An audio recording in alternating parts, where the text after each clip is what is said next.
오늘 금요 예배 함께 좀 나눌 제목은 두려움의 도시가 아니라 승리의 도시를 세우라.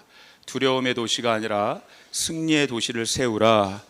이런 제목으로 좀 이야기를 나누겠습니다.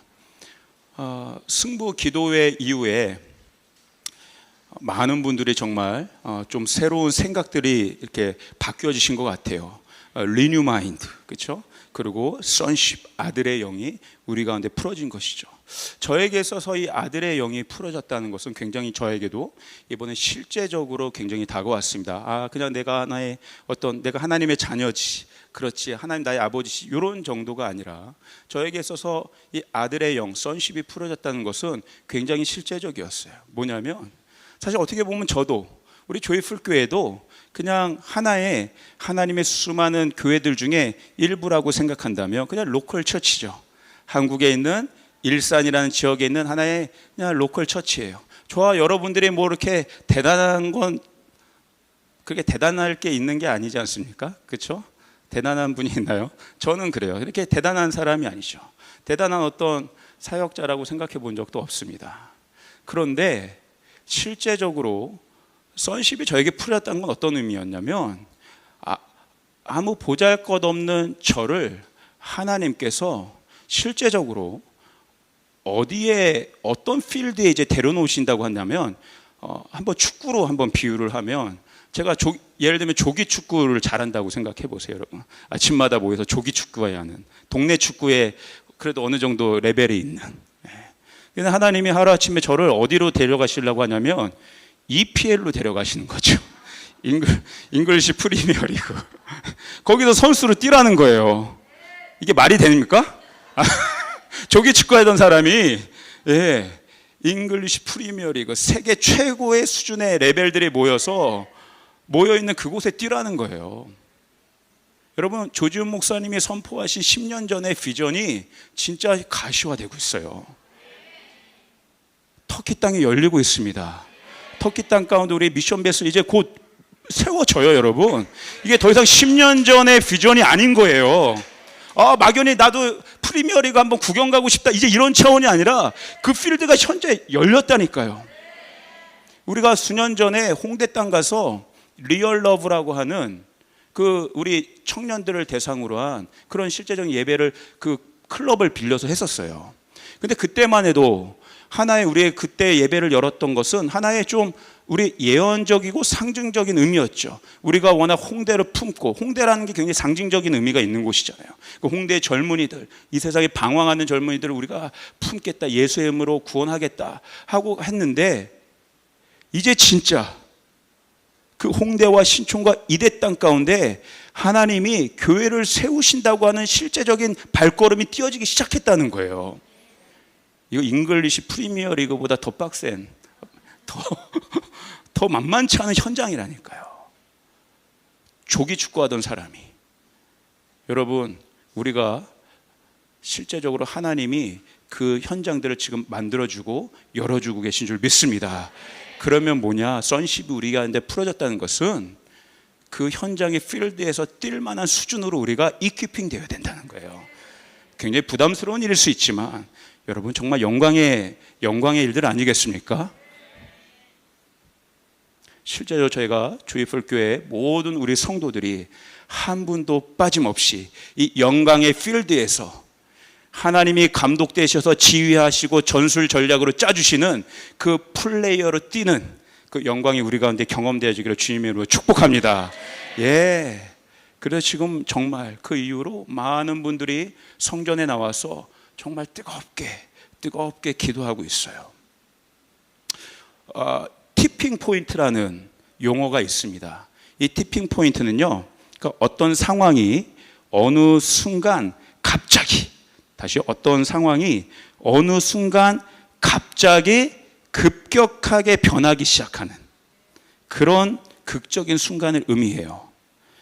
조금 더 그림 언어처럼 설명하면 이게 수면이 있다고 생각하면 수면 아래에, 보이지 않는 수면 아래에 어떤 움직임들이 있는 거예요.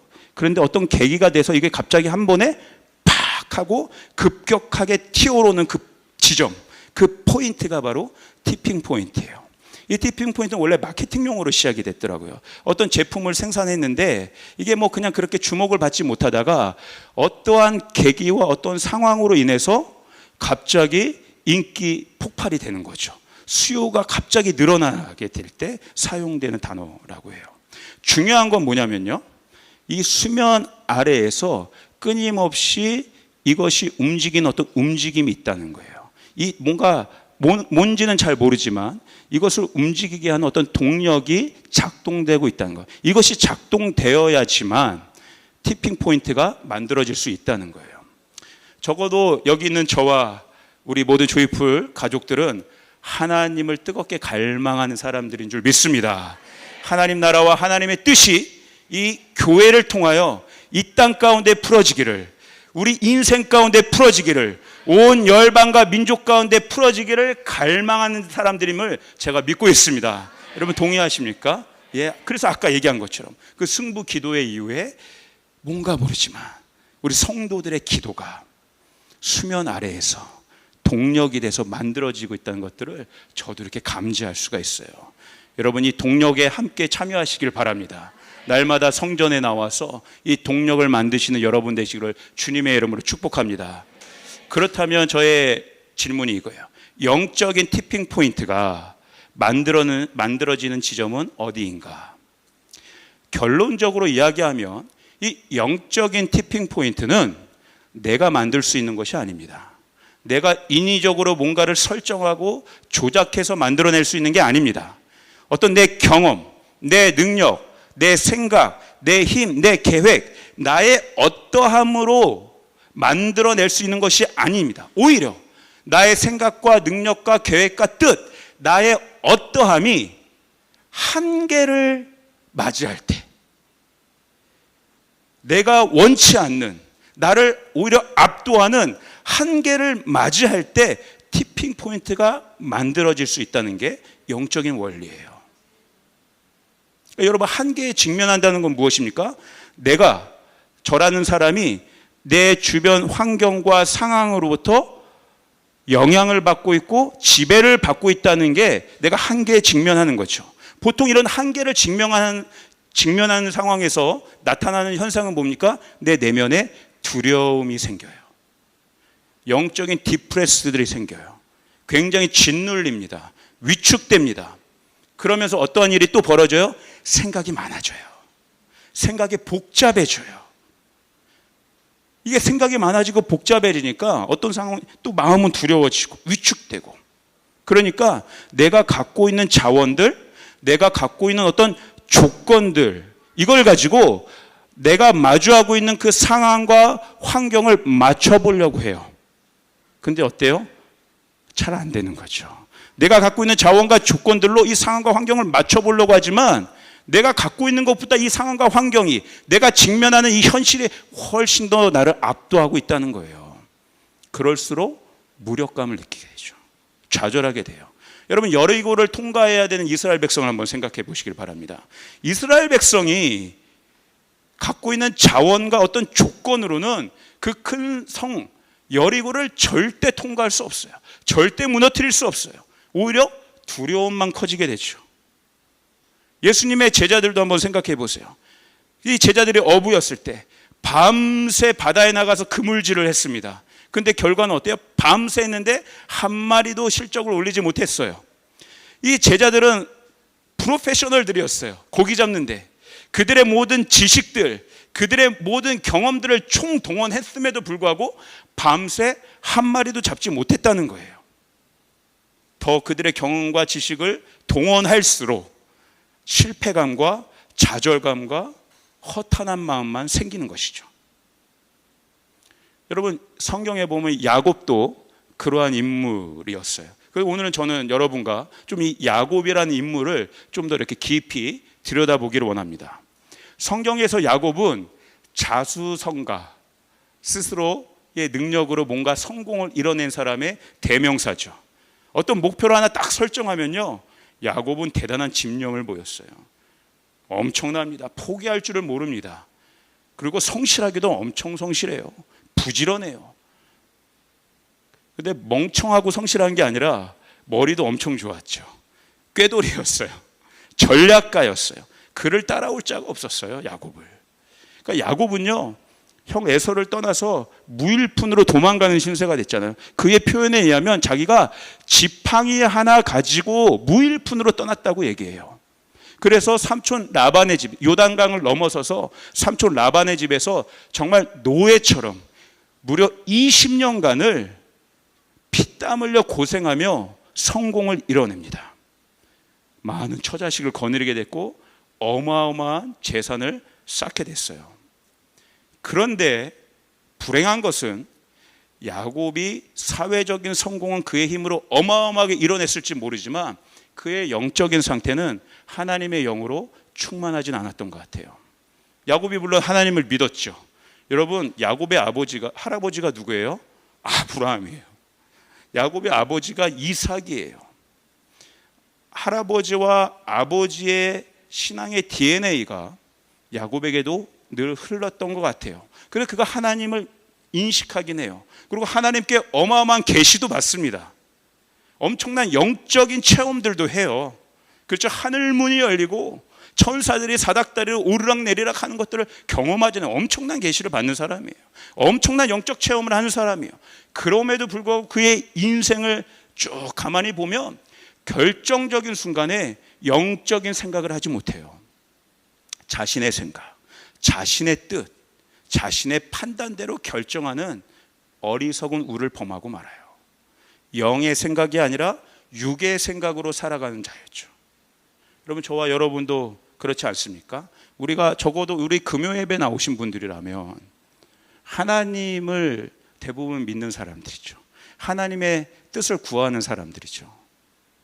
그리고 하나님의 뜻이 우리 가운데 임하기를 또 바라기도 해요. 하나님의 인도하심을 받는 인생을 살고 싶어도 해요. 그런데 막상 또 현실의 삶 가운데 들어가다 보면 하나님의 온전한 뜻이 아니라 나의 뜻을 선택할 때가 많죠. 성령이 이끄시는 결정을 하지 못하고 전적으로 하나님을 신뢰하는 그 하나님을 선택하는 버튼을 누르지 못하고 여전히 육의 생각, 나의 생각, 나의 뜻의 버튼을 누를 때가 진짜 많은 것 같아요. 여러분, 야곱이 육의 생각으로 살아가고 있다라는 것들을 보여주는 가장 결정적인 장면이 야복강에서 나타납니다.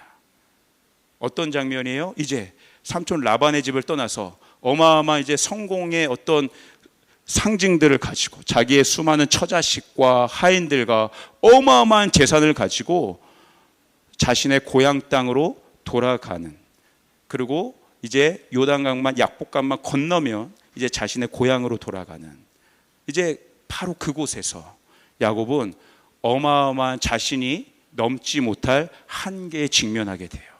아까 얘기했던 여리고와 같은 큰 장벽을 만나게 됩니다. 야곱에게 있어서 그 장벽이 누구였어요? 에서였어요. 자기의 형 에서. 당연하죠. 에서가 평생을 그 분함 속에, 분노 속에 이를 갈고 살았을 거예요. 내 동생 때문에 내 인생이 망쳐졌다. 내 축복권이 빼앗겨졌다. 그걸 야곱도 너무 잘 알았죠. 그렇기 때문에 그 수십 년의 세월을 형을 피해서 그렇게 도망다니며 살았지 않았겠습니까? 그러니까 이 야곱이 어마어마한 성공을 거뒀음에도 불구하고 그 내면 안에 불안함들이 있었어요. 그냥 한 번에 넘어가지 못합니다. 그래서 하인을 시켜서 동태를 살피게 해요. 내 형 에서가 어떻게 있는지 한번 보고 와라. 그랬더니 창세기 32장 6절을 보면 이 심부름꾼이 이렇게 리포팅을 해요. 어떻게 하면 주인 어른의 형님인 에서 어른께 다녀왔습니다. 그분은 지금 부하 400명을 거느리고 주인 어른을 치려고 이리로 오고 있습니다. 정말 너무 사실대로 착실하게 리포팅하는 하인들이에요. 주인 어른을 치려고 에서께서 400명의 장정을 거느리고 오고 있다. 그랬더니 그 다음 절에 야곱의 반응이 즉각 나타나요. 7절 보면요, 야곱은 너무나 두렵고 걱정이 되었다. 너무나 두렵고 걱정이 되었다. 이 걱정이 됐다는 건요, 아까 디프레스 된 상태를 얘기해요. 짓눌려져 있는 상태, 완전히 영이 짓눌려져 있는 상태, 답답한 상태, 숨도 쉬지 못할 수 있는, 완전 거의 이 공황장애에 온 상태예요. 숨이 헉헉 막히는 상태예요. 그러니까 야곱이 이 두려움이 어찌나 컸든지요, 이 기도가 야곱의 기도문에도 잘 나와 있어요. 창세기 32장 11절을 보면요, 야곱이 하나님께 이렇게 기도해요. 부디 저의 형의 손에서, 에서의 손에서 저를 건져 주십시오. 형이 와서 저를 치고 아내들과 자식들까지 죽일까 봐 두렵습니다. 너무나 두려운 거예요. 정신을 차릴 수 없는 거예요. 두려움과 이 짓눌림. 그러면서 동시에 야곱의 머리가 그 특유의 머리가 팽팽팽팽 돌아가기 시작했어요. 믿을 건 뭐예요? 자기 머리밖에 없는 거예요. 하나님께 기도하면서도 믿을 건 하나님이 아니라 자기 머리밖에 없는 거예요. 그러면서 전략을 짜요. 하인들에게 시킵니다. 자, 내가 이제 전략을 짤 거야. 가축대를 여러 나누어요. 여러 그룹핑을 해요. 이렇게. 그래가지고 순서대로 거리를 두고 차례차례 건너게 해요. 그리고 에서를 혹시라도 만나서 에서가 그냥 보자마자 인정사정 없이 한 가축대를 딱 치려고 하면 이미 이동 경로까지 다 파악해서 다른 가축대는 다른 쪽으로 도망갈 수 있도록 그 출구를 다 마련해놔요. 자, 이게 첫 번째 그 야곱의 시뮬레이션이었어요. 첫 번째 옵션 1.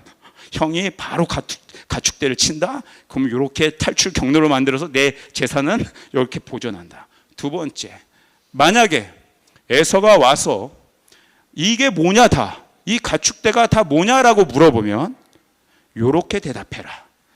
이 하인들에게 어떻게 대답해야 될지에 대한 그 대본까지 다 써줍니다. 만약에 뭐냐고 물어보면 이 가축대는 우리 야곱이 형님을 위해서 정성껏 마련한 선물입니다.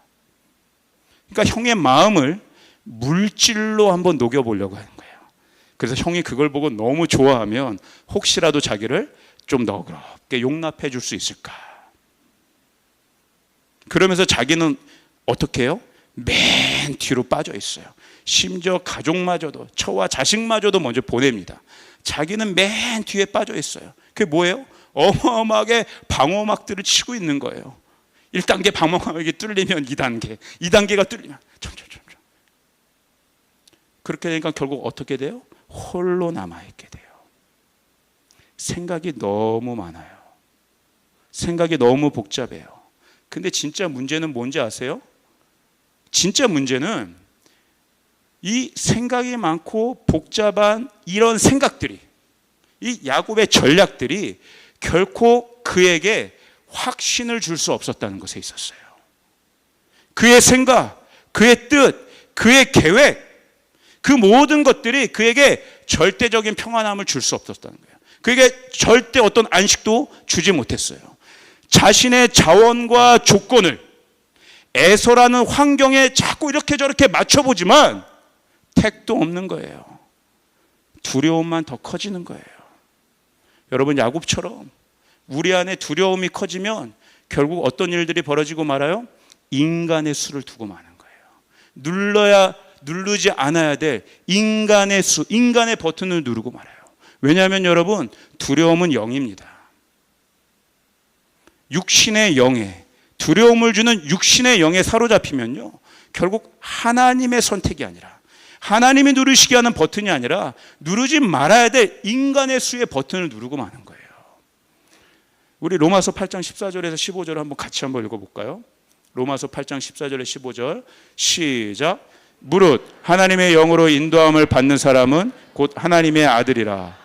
너희는 다시 무서워하는 종의 영을 받지 아니하고 양자의 영을 받았으므로 우리가 아빠 아버지라고 부르짖느니라. 사랑하는 여러분, 우리는 무서워하는 종의 영을 받은 자들이 아닌 줄 믿습니다. 우리는 하나님을 아버지로 믿고 하나님을 아빠 아버지를 선포하는 하나님의 자녀들인 줄 믿습니다. 그러므로 하나님의 자녀들은 하나님의 영으로 인도함을 받는 거예요. 하나님의 영으로 인도함을 받는 자들에게는 결코 두려움이 없습니다. 하나님의 영으로 인도함을 받는 자들에게는 결코 인간의 버튼을 누르는 실수를 범하지 않게 돼요. 하나님의 영이 이끄시는, 성령이 이끄시는, 성령의 감동에 의해 버튼을 누르는 자들이 바로 저와 여러분인 줄 믿습니다. 여러분, 사울왕이 대표적이에요. 하나님의 영으로 인도함을 받지 못했을 때 사울 왕은 계속해서 실수를 저질러요. 누르지 말아야 될 인간의 버튼들을 계속 누르게 돼요. 두려움이 그를 사로잡았기 때문에, 생각이 너무 많아졌기 때문에, 생각이 너무 복잡해졌기 때문에 누르지 말아야 될 인간의 수를 자꾸 누르는 거예요. 그 인간의 수를 버튼을 누를 때 어떤 결과가 나요? 결국 자기 자신을 멸망시키게밖에 안 돼요. 야곱이 그랬어요. 그가 혈혈단신 처음 나왔던 그 지팡이 하나 갖고 자수성가했었던 그 인간의 지팡이를 또다시 결정적인 순간에 쓰려고 하는 거예요. 하나님의 타이밍을 기다리는 것이 아니라 자기 자신이 그 타이밍을 자꾸 만들어내려고요. 이런 수 저런 수, 이런 전략 저런 전략, 이런 뜻 저런 계획을 자꾸 세우면서 그런 타이밍들을 자꾸 만들어가는 게 이 인간의 지팡이가 갖고 있는 문제점인 거예요. 이 야곱과는 가장 대조적인 모습을 보여준 사람이 다윗입니다. 우리 한번 시편의 말씀을 한번 볼까요? 시편 86편 1절에서 4절인데요. 한번 우리 같이 다윗의 고백을 함께 우리 한번 좀 같이 읽어보도록 하겠습니다. 시작. 여호와여, 나는 가난하고 궁핍하오니 주의 귀를 기울여 내게 응답하소서. 나는 경건하오니 내 영혼을 보존하소서. 내 주 하나님이여, 주를 의지하는 종을 구원하소서. 주여, 내게 은혜를 베푸소서. 내가 종일 주께 부르짖나이다. 주여, 내 영혼이 주를 우러러 보오니 주여, 내 영혼을 기쁘게 하소서. 아멘. 여러분, 시편을 보면요, 지금 이 다윗의 상황은 야곱과 크게 다르지 않습니다. 궁핍한 상황이에요. 고통과 고난의 상황이에요. 그러나 다윗은 이 문제를 돌파하고 자신의 문제를 해결하기 위해서 필요한 것들을 채워달라고 기도하지 않았어요. 다윗은 어떻게 하나님께 나아갔어요? 이 걸림돌들을 치워달라고 기도하지 않았어요. 살려달라고, 에서의 손으로부터, 이 궁핍한 대적의 손으로부터 나를 살려달라고 기도하지 않았어요.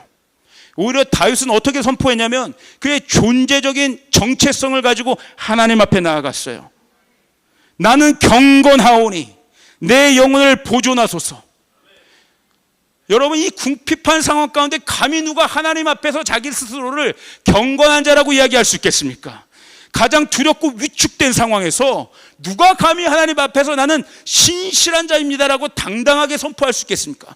그러나 이 가장 두렵고 궁핍한 상황에서 다윗은 하나님 앞에 당당했다는 거예요. 그의 존재가, 그의 아이덴티티가 늘 언제나 하나님 앞에서 깨어 있었던 존재였다는 거예요. 상황과 문제에 흔들리지 않았어요. 하나님, 나는 경건하오니 주를 의지합니다. 내 영혼을 보존하소서. 내 영혼이 주를 우러러 보오니 주여, 내 영혼을 기쁘게 하소서. 와, 가장 절망적인 상황 가운데 다윗이 구했던 건 뭐였어요? 영혼을 위한 기도였어요. 영혼의 만족함, 영혼의 충만함, 이 영이 기뻐하도록. 야, 어떻게 기뻐할 수 있겠어요?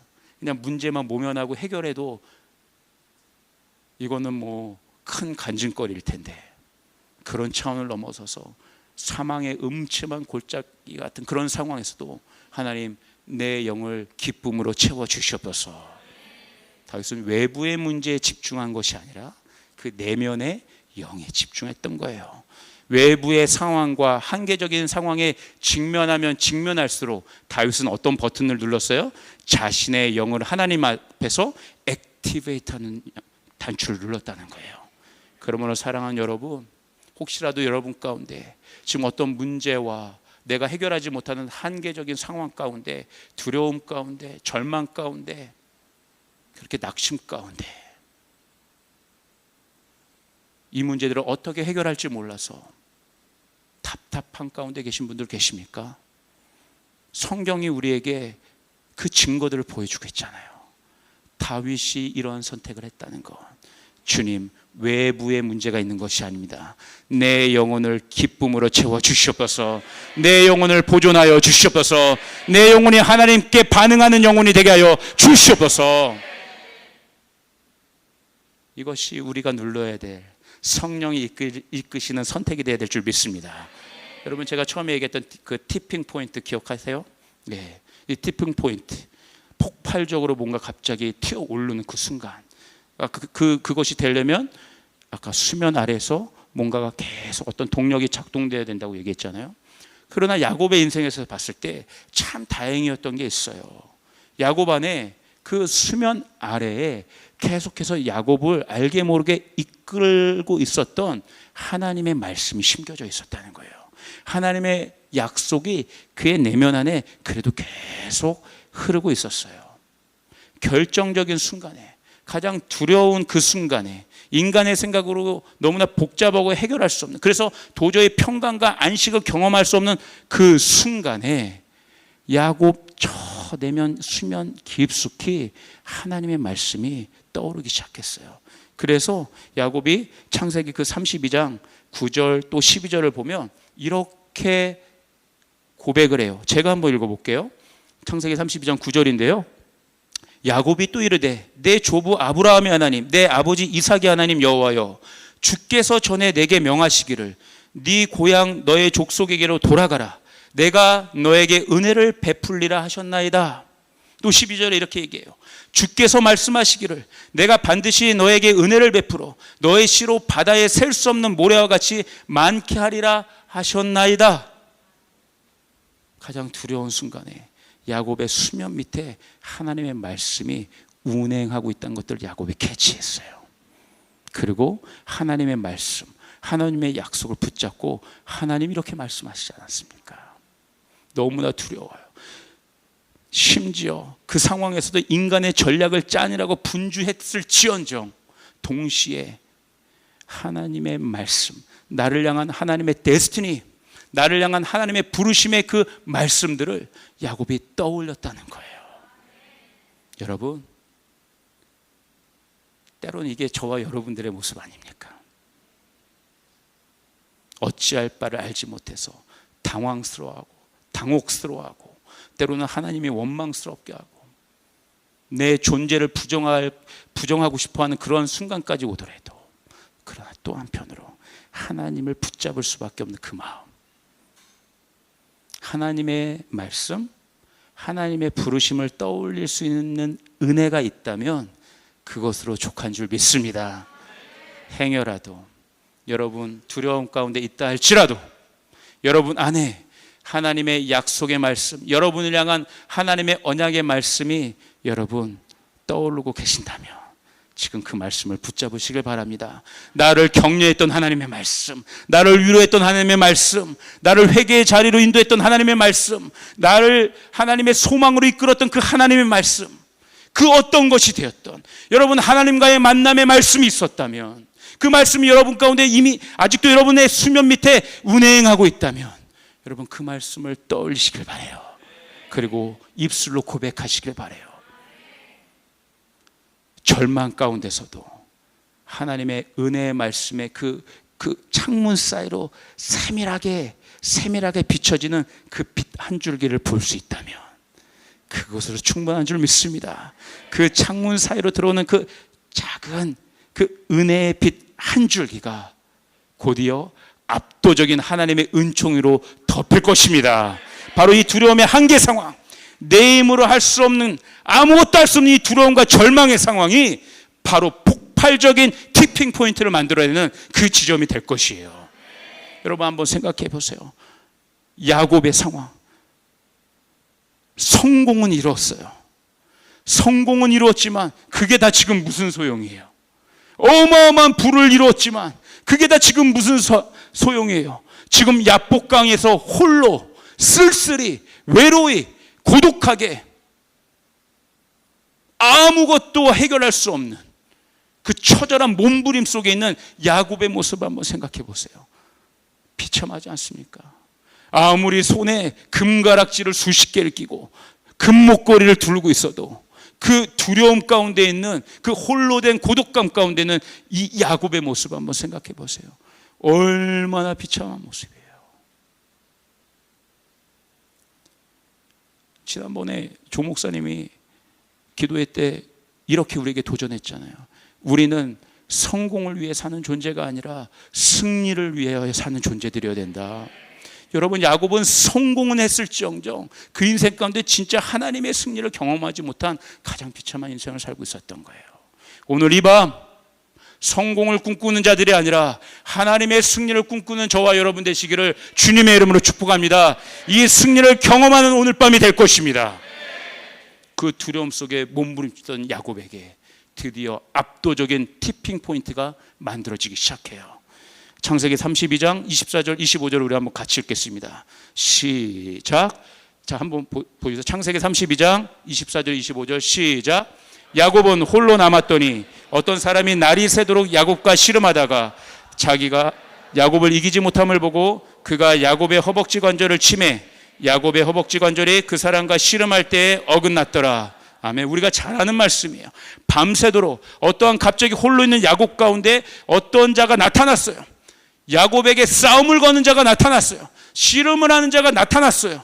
그리고 이유도 없이 영문도 없이 야곱과 격렬한 싸움을 하기 시작해요. 격렬한 씨름을 하기 시작해요. 밤새 이 씨름이 이어집니다. 근데 아이러니한 것은 먼저 씨름을 걸어왔던 자가 지친 거예요. 밤새 씨름을 하다가 깨달음이 왔어요. 내가 이 작자를 이길 수가 없다. 자기가 야곱을 이기지 못하는 것을 깨닫게 된 거예요. 야곱을 향해서 씨름을 걸어왔던 자가 야곱을 이기지 못한 것들을 깨달았다는 게 도대체 무슨 의미인가? 이 말은 뭐냐면 여러분 잘 기억하시길 바라요. 씨름을 걸어왔던 자는 사실은 우리는 이 존재가 누군지 알잖아요. 하나님인 줄 알잖아요. 씨름을 하는 자가, 씨름을 걸어왔던 자가 야곱의 옛 자아를 꺾지 못했다는 거예요.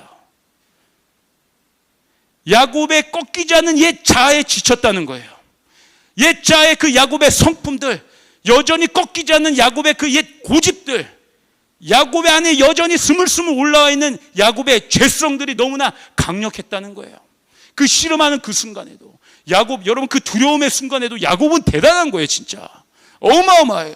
그걸 또 지지 않으려고 밤새 씨름을 한 거예요. 자신의 힘대로, 자신의 능대로. 와, 대단하지 않아요? 저는 이 모습을 보면서 어떤 명언이 생각나냐면 자식 이기는 부모가 없다, 이런 말이 있어요. 자식 이기는 부모가 없다. 제가 아비가 돼 보니까 그렇더라고요. 벌써 치킨을 먹고 싶다 하면 결국 치킨을 쟁취하고 말더라고요. 사줄 수밖에 없더라고요. 너무나 값싼 비유였던 것 같습니다. 하나님과 씨름하는 야곱에게 치킨의 비유라니요. 그런데 하나님이 야곱에게 씨름을 걸어왔는데 야곱이 어마어마하게 격렬하게 저항한 거죠. 이길 수 없는 거예요. 결정적인 순간에 그 야곱의 옛 자아들이 하나님마저 이겨버리는 거예요. 그런데 여러분, 하나님은 사랑하는 저와 여러분들을 너무나 사랑하시기 때문에 결코 그냥 내버려 두지 않습니다. 왜요? 자녀들을 이대로 두면 망하고 말 것이기 때문에. 그래서 하나님이 우리가 아는 대로 결정타를 날립니다. 뭐예요? 야곱의 허벅지 관절. 또 옛날 성경에는 환도뼈라고 표현되어 있고, 또 어떤 성경에 뭐 엉덩이뼈 이렇게 설명이 되어 있더라고요. 그래서 제가 찾아보니까 많은 해석과 설명들이 있어요. 환도뼈가 뭔지, 뭐 엉덩이뼈가 어딘지. 그런데 분명한 건 뭐냐면 이 환도뼈가 인간의 뼈들 중에서 약간 골반 쪽에 해당되는 곳인데 가장 넓고 또 이게 연결이 돼 있어요. 어느 한 딱 뼈가 아니라 이 골반과 이 허벅지를 연결해주는 그런 뼈들, 관절들이 다 통틀어서 환도뼈라고 하더라고요. 제가 정확히 의학적으로 맞는지는 모르겠지만 중요한 건 뭐냐면 이 뼈가 인간의 뼈들 중에 가장 단단하다는 거예요. 가장 단단하고 가장 넓고 크대요. 그리고 또 하나 중요한 건 뭐냐면 이게 허리 쪽에, 엉덩이 쪽에 있어서 이게 남성에게 하면 약간 생식기와 관련되어 있는 굉장히 중요한 부위예요. 그리고 여자 쪽으로 하면 이게 생명을 잉태하고 출산하는 부위와 아주 관련이 깊습니다. 그러므로 환도뼈는 생명을 잉태케 하고 출산하게 하는 아주 중요한 역할을 감당하게 하는 또 단단한 뼈인 거죠. 여러분, 이 야곱에게 있어서 그러므로 환도뼈는 어떤 의미였겠습니까? 야곱은 어렸을 때부터 아시다시피 장자의 축복을 갈망했어요. 장자의 축복을 갈망했다는 건 뭐예요? 생육하고 번성하기를 갈망했다는 거예요. 자신의 가문과 자신의 인생을, 자신의 주도권을 가지고 이끌기를 원했다는 거예요. 자신의 영역을 확장시키고 자신의 부를 널리 퍼뜨리고 싶었다는 거예요. 한마디로 성공하고 싶었다는 거죠. 야곱 안에 하나님과 관련 없는 저 내면 깊은 곳에 야곱의 인간적인 욕망들이 있었다는 거예요. 근데 여러분 이걸 잘 아시길 바랍니다. 하나님과 관련 없는 인간의 욕망은 한계의 상황을 직면하면 바로 이 욕망은 두려움으로 바뀌게 돼요. 그런데 여러분 반대로 하나님을 향한 순전한 갈망은 한계 상황을 직면하게 되면 오히려 소망으로 승화하게 되는 줄 믿습니다. 다윗이 그랬잖아요. 한계 상황에 직면했을 때 다윗이 오히려 바랬던 건 뭐였어요? 하나님을 향한 갈망, 하나님의 아름다우심, 하나님의 집을 사모하는 그 마음. 그에게 외부적인 적이 더하면 더할수록, 대적이 그를 침공하면 침공할수록 하나님을 향한 소망은 날로 더했다는 거예요. 야곱은 자신에게 있는 이 욕망이 크면 클수록 한계 상황을 직면했을 때 두려움이 커진 거예요. 야곱은요 여러분 에서를 결국 만날 때 왜 두려워했냐면 이렇게 고백해요. 나를, 아까 읽은 것처럼 나를 해칠까, 또 우리 처자식을 죽일까 두려워한다. 사실 그 직전에 삼촌 라반의 집을 떠나왔던 이유도 너무나 분명하게 이야기하고 있어요. 왜 삼촌 라반의 집을 떠날 수밖에 없느냐?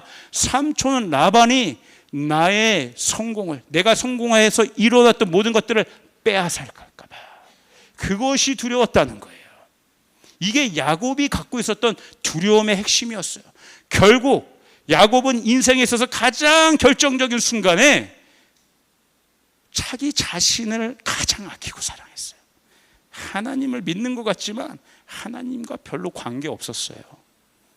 자기 자신을 위한 인생, 그 내면 안에 뿌리 깊이 있었던 거예요. 그러니까 자기 자신을 향해서 누군가 뭔가 칼을 들이미는 것 같은 상황에서 빼앗길까 봐 전전긍긍한 거예요. 몸을 웅크리는 거예요. 위축되는 거예요. 그러므로 여러분 하나님이 야곱의 환도뼈를 치신 이유는 너무나 분명해요. 이 상태로 야곱의 환도뼈를 가만히 두지 않으면, 이 단단한 야곱의 환도뼈를 치지 않으면 야곱을 향한 하나님의 말씀, 야곱을 향한 하나님의 뜻과 계획과 언약들이 유산되고 말 것이에요. 온전히 잉태되지도 못하고 자라지도 못하고 출산하지 못해요. 설령 출산했다 하더라도 그것은 어떠한 열매예요? 썩은 열매, 공허한 열매, 하나님과 아무런 관련이 없는 육신의 열매일 뿐이에요. 껍데기죠. 이 질문을 한번 드려봅니다. 저와 여러분에게 있어서 야곱의 환도뼈는 무엇입니까? 결정적인 순간, 내가 절대로 내려놓지 못하는 내 옛 자아의 모습은 무엇입니까? 절대 깨지지 않는, 때로 하나님도 꺾지 못해서 하나님도 지치게 만드는 내 죄성의 그 완고한 고집스러운 그 옛 자아의 모습은 무엇입니까? 여러분 저도요 아이들을 혼낼 때가 많아요. 근데 여러분 제 아이들이 혼날 때마다 특별한 거 갖고 혼나지 않아요. 새로운 이슈로 혼나지 않아요. 맨날 혼나는 거 갖고 또 혼납니다. 그러니까 더 속이 상해요. 맨날 혼나는 거 갖고 또 혼나니까. 더 부끄러운 고백은 부부싸움도 저게 하잖아요. 새로운 이슈 갖고 싸우지 않아요. 맨날 똑같은 사소한 이슈 갖고 싸워요. 그리고 맨날 그 이슈 갖고 서로를 정죄해요. 나는 옳고 당신은 그르다. 부부싸움을 할 때마다 아이들을 그렇게 맹렬하게 훈육을 하고 나서 뒤돌아서면 하나님이 저를 책망하세요. 엄청 부끄럽게 하세요. 야 봤냐? 이게 네 모습이야. 내 앞에서 너의 모습이야. 완고한 너의 모습, 절대 꺾이지 않는 너의 예차. 야 나도 좀 힘들다. 나도 좀 지쳤다. 야 이거 안 꺾이냐 너. 맨날 이거 갖고 극복을 못하네. 또 이거 갖고 넘어지네, 이거 갖고 또 실패하네, 이거 갖고 또 두려워하네, 이 문제로 또 위축되네, 이거 갖고 또 나를 찾지 못하네, 또 이거 갖고 인간의 버튼을 자꾸 누르려고 하네. 이게 너의 모습이야. 여러분 어떻습니까?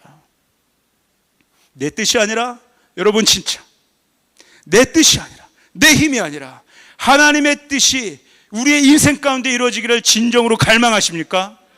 우리가 이제는 정말 두려움에 속한 고아가 아니라 하나님의 뜻을 이루어드리는 하나님의 자녀로 당당하게 일어나기를 원하십니까? 그렇다면 하나님의 만지심으로 우리의 환도뼈가 어긋나고 뒤틀리는 것들을 두려워하지 마시길 바랍니다. 하나님이 만지신다고 해도, 여러분, 그래서 우리의 환도뼈가 뒤틀려진다고 해도 우리 인생 망하지 않아요.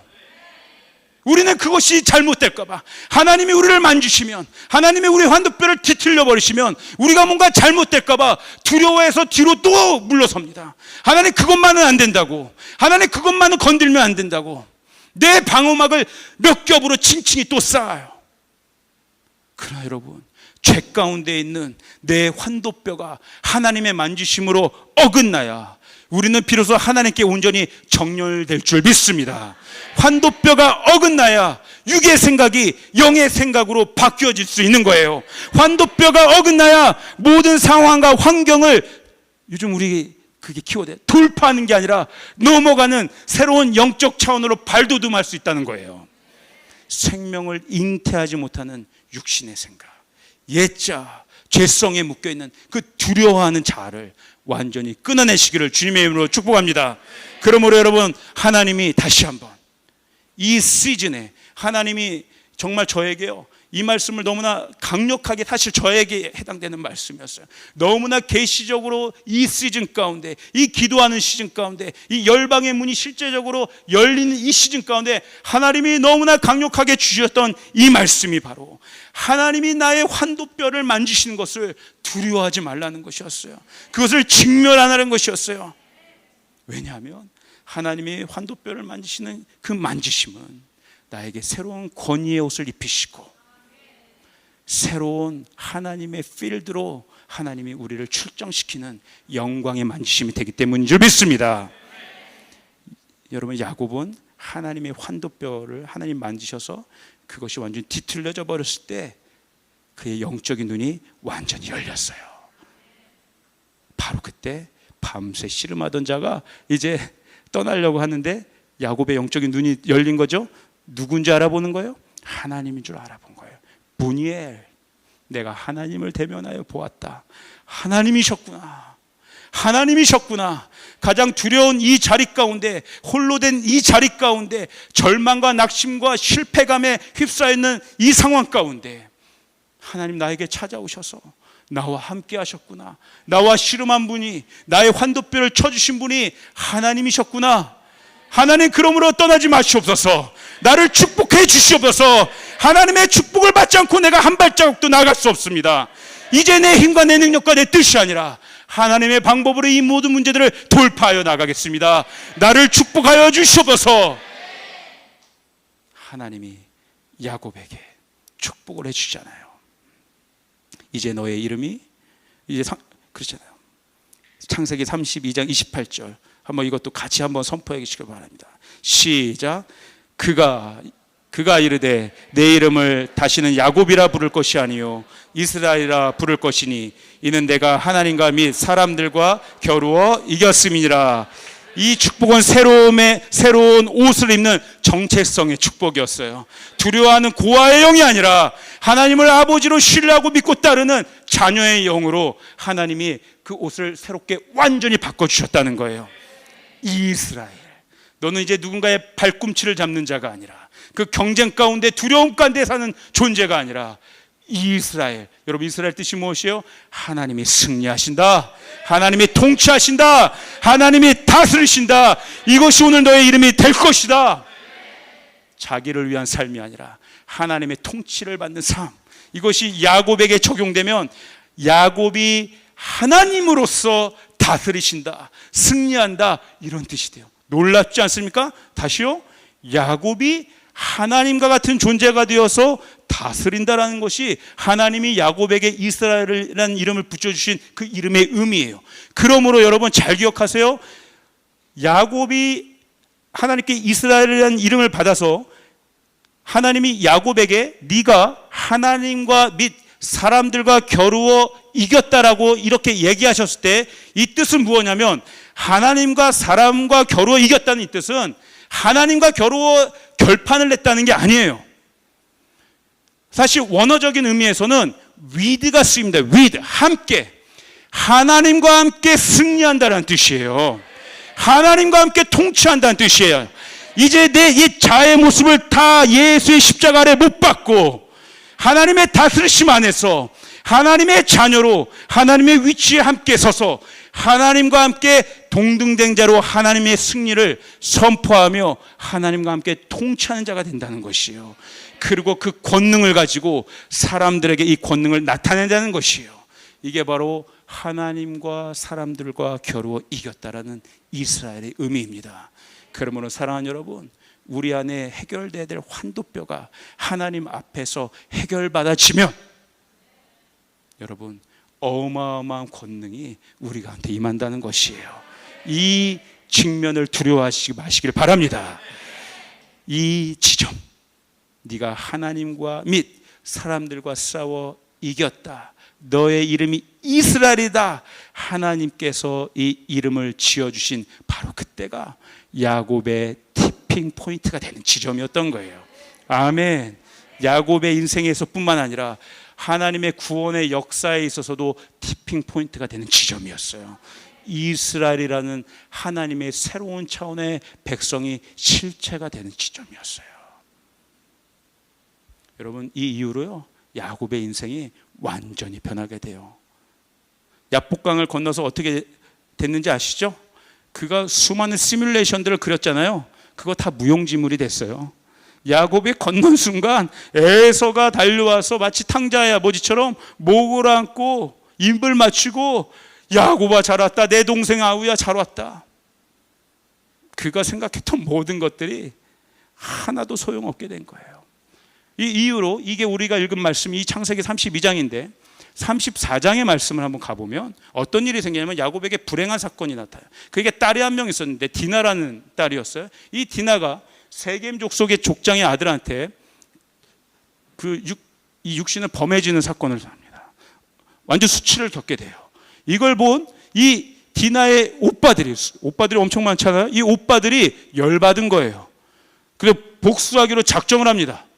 복수를 하기로 작정해서 하나의 또 전략을 짜요. 이 세겜의 남자들을 우리가 다 멸해야겠다. 그래서 이 디나를 주는 척하면서, 이 디나를 그 족속에게 넘겨주는 척하면서 조건을 걸어요. 우리가 우리의 여동생을 당신에게로 넘겨줄 테니, 신부로 넘겨줄 테니 조건이 있습니다. 당신의 남자들이 우리의 관습처럼 다 할례를 받아야 됩니다. 이 조건에 응한다면 우리 딸을 넘겨주겠습니다. 그러니까 그 조건에 응해요. 여러분, 할례가 뭔지 아시죠? 할례를 받으면 며칠 동안 남자들이 걸어 다닐 수가 없게 돼요. 그 틈을 타서 이 디나의 오빠들이, 야곱의 아들들이 세겜의 아들들을 다 멸살해버려요. 이건 무슨 의미예요?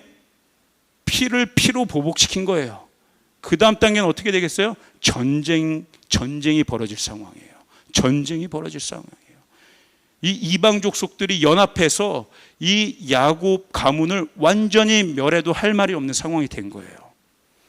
이게 34장의 말씀이에요. 그리고 35장으로 넘어가게 됩니다. 35장으로 넘어가는데 35장의 시작이 어떻게 되면, 야곱이 이 어마어마한 상황, 다시 세겜의 그 부족들이 이 야곱과 야곱의 가문들을 복수할 수 있는 이 두려움 가운데 있는 상황이었는데, 야곱이 먼저 했던 것은 무엇이냐면 하나님의 음성을 들어요.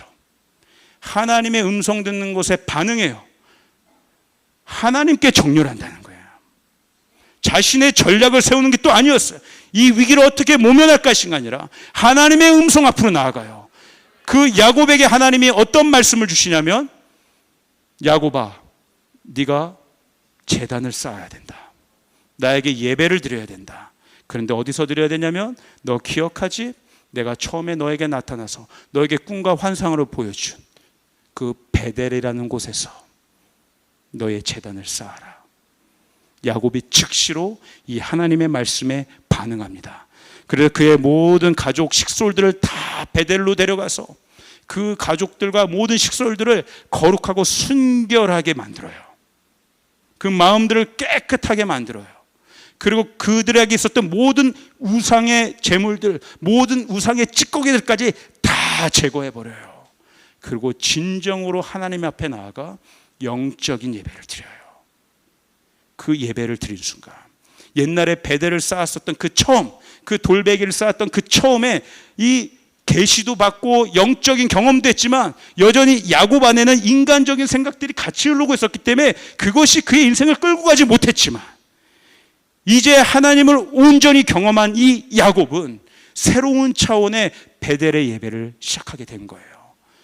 그 즉시로 어떤 결과가 나온지 여러분 보시겠어요? 창세기 35장 5절이 어마어마한 증거로 나옵니다. 이 야곱이 베델에서 다시 예배를 드린 순간, 자, 35장 5절에 어떤 말씀이 나오냐면, 그들이 떠났으나 하나님이 그 사면 고을들로 크게 두려워하게 하셨으므로 야곱의 아들들을 추격하는 자가 없었더라. 아멘. 야곱은 이제 더 이상 두려워하지 않았어요. 야곱 안에 이제 더 이상 두려움의 영이 없었어요. 오히려 하나님은 베델에서 새로운 기름 부으심의 예배를 드린 야곱을 통해서 오히려 대적들을 두렵게 만드셨다는 거예요. 더 이상 야곱의 아들들을 추격하는 자가 없었더라. 능히 이 모든 두려움의 문제들을 하나님이 넘어가게 하시는 거예요. 아멘. 사랑하는 우리 조이풀 성도 여러분, 저와 여러분은 우리의 인생 가운데 이미 하나님이 만들어주신 티핑 포인트를 경험한 자들이에요. 우리의 티핑 포인트는 무엇이겠습니까? 예수 그리스도의 십자가. 여러분, 예수님의 십자가를 경험하셨습니까? 예수님이 십자가에서 우리 대신 모든 환도뼈의 뒤틀림을 당하셨어요. 그러므로 누구든지 예수님의 십자가를 바라보는 자에게 하나님의 만지심이 경험될 줄 믿습니다. 예수님의 십자가의 은총 안에서 우리는 진짜 나음을 얻을 수 있고, 우리는 두려움의 종이 아니라 하나님의 아들의 영으로 살아갈 수 있게 돼요. 예수님의 십자가의 은총 아래서 우리는 예수의 승리 붙잡고 하나님과 함께, 예수님과 함께 왕노릇하며 승리의 통치를 할 수 있게 되는 거예요. 저와 여러분이 바로 이러한 존재들이라는 것이에요. 예수의 이름으로 그리스도라는 옷을 새롭게 입은 자들, 문제에 압도당하고 두려워하는 자들이 아니라 예수님과 함께 승리하는 자들, 성령의 권능을 이 세상 가운데 증거하는 자들, 이스라엘에 속한 자들이 저와 여러분인 줄 여러분 믿으시길 바랍니다. 그러므로 여러분, 마지막으로 선포합니다. 이제 더 이상 나의 생각, 나의 내면, 나의 속사람, 나의 이 혼의 도시에 두려움을 주는 바벨론의 도시가 아니라 생명을 낳는 예루살렘의 도시를 세우시기를 축복합니다. 나의 혼의 도시 예수님의 보혈의 능력을 날마다 선포하시길 바랍니다. 이 마지막 때에는 이 싸움이 될 거예요. 내 내면에, 내 이차에, 내 생각에 어떤 도시를 세울 것인가. 하나님을 믿는다고 하면서 여전히 그 경계선에서 자유롭지 못하고 두려워하는 바벨론의 도시에서 방황하는 인생을 살 것인가. 그 두려움의 도시를 완전히 예수의 보혈로 파쇄시키고 하늘로부터 임하는 예루살렘의 도시를 세울 것인가. 이 차원이 여러분 오늘 우리 가운데 일어나야 될 새로운 하나님이 이끄시는 영적 차원이 될 줄 믿습니다. 오늘 우리 가운데 이 새로운 예루살렘의 도시가 세워질 때 하나님이 새롭게 문을 연 그 EPL의 현장이 우리의 현장으로 다가오게 될 거예요. 여러분, 그곳에서 우리가 수치를 당하지 말아야 되지 않겠습니까? 예루살렘의 도시를 세운 자들로 승리한 자들, 열방을 감당할 자들. 할렐루야. 제가 엊그제 작년일 부는 2박 3일로 수련회를 갔다 왔어요. 여러 너무나 감동되는 일들이 있었습니다. 정말 성령의 역사하심들이 있었어요. 근데 저에게 가장 잊지 못할 이번 수련회의 포인트는 그곳에 저도 처음 뵙는 한 자매님이 오셨어요. 근데 이 자매님이 이것을 볼지 모르겠지만 이 자매님 굉장히 어려운 상황 가운데 있던 분이었습니다. 임신 거의 한 7개월 차였나요? 예. 임신은 했지만 가정은 없는, 교회라는 곳을 처음 나왔어요. 교회라는 곳을 처음 나왔는데 그 교회라는 곳을 처음 나온 또 장소가 수련의 장소였어요. 얼마나 어색하겠어요. 얼마나 낯설겠어요. 생전 처음 보는 사람들이랑도 이게 먹고 자는 게 쉽지 않은데 막 종교적으로 열광하는 것 같은 사람들 속에서 예배도 같이 드려야 되고 모든 것들을 같이 나눠야 되니 이게 얼마나 쉽지 않은 상황들이었겠어요. 근데 예배를 드리면서 이 자매님 안에 놀라운 성령의 만지심들이 있었어요. 눈물을 흘리시더라고요. 기도를 받으시더라고요. 성령의 타치하심이 있었어요. 하나님의 만지심이 있었어요. 그 인생이 얼마나 부끄러웠겠습니까? 저는 잘 모르겠어요. 정말 어떤 인생을 살아오셨는지 잘 모르지만 그냥 제가 느끼기에는 정말 야곱과 같은 거친 인생을 살아오셨던 것 같아요. 젊은 자매님이었는데, 근데 그 밤 하나님이 그 자매의 환도뼈를 타치하셨어요. 하나님이 저에게 강력하게 말씀하셨어요. 이 시간을 붙잡아야 된다. 한 영혼을 붙잡아야 된다. 한 영혼을 놓치지 말아야 된다. 그 두려움과 절망 가운데는 그 딸은 나의 딸이다. 내가 너에게 맡긴, 너에게 위탁한 나의 자녀다. 내가 작정하여 구원하기로 작정한 나의 딸이다.